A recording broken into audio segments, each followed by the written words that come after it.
Next మామూలుగా inner slides design చేసుకోవాలంటే చూడండి, టైటిల్ స్లైడ్ అనేది చాలా అట్రాక్టివ్ గా ఉండాలి. అందుకోసం మామూలుగా మీరు ఎక్కువగా ప్రెజెంటేషన్ లో డార్క్ కలర్ బ్యాక్గ్రౌండ్ లో లైట్ కలర్ టెక్స్ట్ అటువంటివి మీరు చూస్తూ ఉంటారు. ఓకే, రివర్స్ లో కూడా చేసుకోవచ్చు, అంటే లైట్ కలర్ బ్యాక్గ్రౌండ్ తో డార్క్ కలర్ టెక్స్ట్ కూడా పెట్టుకోవచ్చు, అదేం ప్రాబ్లం లేదు. ఎక్కువ వరకు ఇలా కనిపిస్తాయి, అంటే డార్క్ కలర్ ఉంటుంది. ఓకే, సో ఇలా మనకి ఇది వచ్చింది కదా, ఇది ఈ టైటిల్ స్లైడ్ స్లైడ్. కి అన్ని స్లైడ్స్ కి అదే మ్యాటర్ ఎలా వచ్చింది సార్? డూప్లికేట్ అవే లింక్స్ చేశానండి స్లైడ్. ఇప్పుడు ఇది ఉంది కదా, రైట్ క్లిక్ సార్. చేసేసి డూప్లికేట్ స్లైడ్ అంటే నాకు ఈ స్లైడ్ వచ్చింది. నేను వేరియేషన్ డిఫరెంట్ బ్యాక్గ్రౌండ్ మీకు చేసి చూపించాను. ఓకే, ఈ ఫైల్ ని నేను సేవ్ యాజ్ చేస్తున్నాను. సేవ్ యాజ్ చేసినప్పుడు నాకు ఇంకొక ఫైల్ తయారవుతుంది. సో ఈ రోజు డేట్ తో సేవ్ చేస్తున్నాను. సో ఇందులో నేను ఏం చేస్తున్నాను అంటే, ఈ స్లైడ్స్ నాకు అవసరం లేదు, డిలీట్ చేస్తున్నాను. దీన్ని సెలెక్ట్ చేసుకొని షిఫ్ట్ పట్టుకొని ఫోర్త్ స్లైడ్ సెలెక్ట్ చేసుకుంటే మధ్యలో ఉన్న స్లైడ్స్ అన్ని కూడా సెలెక్ట్ అవుతాయి. జస్ట్ డిలీట్ బటన్ ప్రెస్ చేస్తే డిలీట్ అయిపోతాయి. సో మనకి ఒక టైటిల్ స్లైడ్ తయారైపోయింది. ఇది సెంటర్ లో ఉందా చూసుకోండి. సెంటర్ లో లేకుంటే కొంచెం ఇలా సెంటర్ అలైన్మెంట్ ఆప్షన్స్ ఉంటాయి, వాటి గురించి నేను తర్వాత చెప్తాను. ఇప్పుడు మనకి ఇన్నర్ స్లైడ్ కావాలి. ఇన్నర్ స్లైడ్ కావాలంటే దీన్ని జస్ట్ డూప్లికేట్ చేసేసుకోండి. ఫస్ట్ అయితే డూప్లికేట్ చేసుకున్న తర్వాత ఇక్కడ లేఅవుట్ అని ఉంటుంది. లేఅవుట్ లేకున్నా కూడా మీరు మామూలుగా ఏం చేస్తారంటే, ఇదంతా తీసేయండి. ఇప్పుడు ఇన్నర్ స్లైడ్ కి ఇదంతా అవసరం లేదు. ఒక ఇదంతా కూడా ఒక చిన్న కార్నర్ లో పెట్టేసుకోండి. ఇలా పెట్టేసుకొని ఇన్నర్ స్లైడ్ కి ఇలా అవసరం లేదు, మనకి వైట్ ఉంటే సరిపోతుంది. సో దానికోసం మీరు ఏం చేస్తారంటే, ఇక్కడ సాలిడ్ ఫిల్ బదులు గ్రేడియంట్ బదులు సాలిడ్ పెట్టేసేయండి. సాలిడ్ కాకుండా కొంచెం లైట్ గ్రే కలర్ అయినా పెట్టుకోవచ్చు. ఇలా ఇంత కాదు, ఇలా ఇలా పెట్టేసుకొని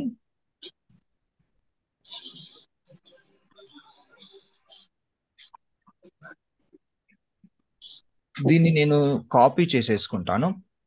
రెండు గ్రూప్ చేసేసుకుంటున్నాను. అరేంజ్ లో గ్రూప్ అంటున్నాను, కంట్రోల్-C కంట్రోల్-V అన్నాను. దీన్ని ఇటు కార్నర్ లో కూడా ఒకటి పెడతాను. పెట్టినప్పుడు నేను రొటేట్ చేయాలనుకుంటున్నాను. ఇక్కడ రొటేషన్ యాంగిల్ ఉంది, ఇలా రొటేట్ చేసేసుకొని షిఫ్ట్ పట్టుకొని మీరు రొటేట్ చేసినట్లయితే కరెక్ట్ గా యాంగిల్లో రొటేట్ అవుతుంది. ఇలా పెట్టేసుకొని సో ఇలా మీరు ఒకటి డిజైన్ చేసుకోవచ్చు. ఇంకా ఒక లైన్ కావాలంటే ఇంకో లైన్ కూడా ఇలా డ్రా చేసుకోవచ్చు. మీరు మామూలుగా ఈ షేప్స్ ఉంటాయి కదా, ఇక్కడ తీసేసుకొని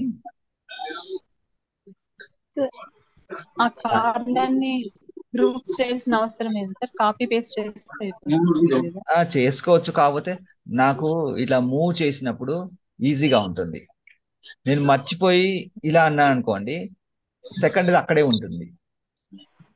సో గ్రూప్ చేస్తే ఏంటంటే నాకు మూవ్మెంట్ అనేది ఈజీగా ఉంటుంది, అందుకోసం నేను ఇలా చేసుకున్నాను. సో ఇలా మీరు మళ్ళీ ఒక బాక్స్ తీసేసుకొని దీనికి ప్యారలల్ గా పెట్టేసుకోండి. ప్యారలల్ గా పెట్టేసుకొని దీనికి గ్రేడియంట్ పిక్చర్, అదే గ్రేడియంట్ ఇచ్చేద్దాం. ఓకే, దీన్ని మళ్ళీ కంట్రోల్-C కంట్రోల్-V అని ఇలా పెట్టేసుకొని యాంగిల్ కావాలంటే చేంజ్ చేసుకోండి. ప్యారలల్ గా ఉంటే బాగుంటుంది దీనికి.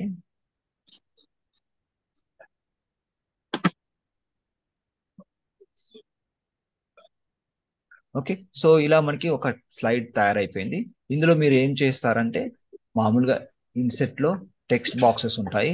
అంటే యాక్చువల్ గా బ్లాంక్ స్లైడ్ తీసుకొని మీరు ఎలా డిజైన్ చేసుకోవచ్చు అనే దాని గురించి నేను ఇక్కడ చెప్తున్నాను. టైప్ యువర్ అసలు ఇప్పుడు ఆ కార్నర్స్ సెట్ చేస్తారు కదా, ఆ మిగిలిన ఎక్స్ట్రా పార్ట్ అక్కడ ఉండిపోయింది కదా. అది అలా ఉన్నా పర్వాలేదండి, ఎందుకంటే స్లైడ్ షో రన్ చేసినప్పుడు చూడండి, స్లైడ్ షో రన్ చేస్తున్నాను, అది మీకు కనబడదు. చూడండి, కనిపించదు. Okay sir. చూడండి ఇప్పుడు స్లైడ్ షో బట్ కనిపిస్తుంది మీకు.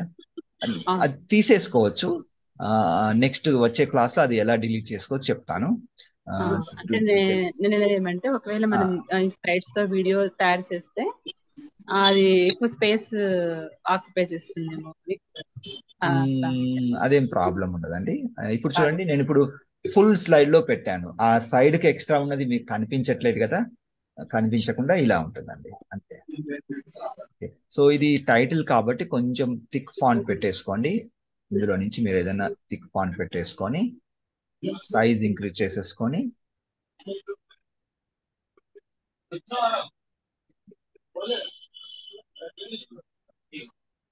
కలర్ దీనికి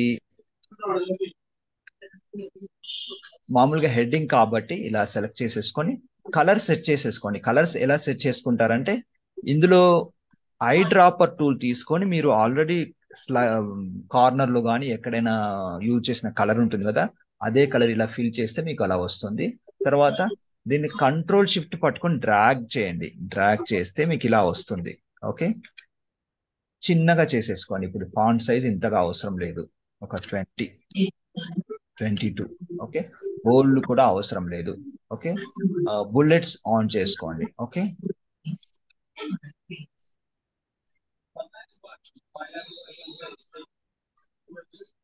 సో ఇలా మీరు ఏంటంటే కంటెంట్ ప్లేస్ చేసుకుంటూ వెళ్ళొచ్చు. ఓకే, సో ఇంకా చాలా ఆప్షన్స్ ఉంటాయి. బేసిక్ గా మీరు ఎలా డిజైన్ చేయొచ్చు అనేది నేను చెప్తున్నాను. దీని కలర్ మీరు బ్లాక్ పెట్టుకున్నా పర్వాలేదు, ఎందుకంటే ఇది నార్మల్ టెక్స్ట్ కదా, బోల్డ్ అవసరం లేదు.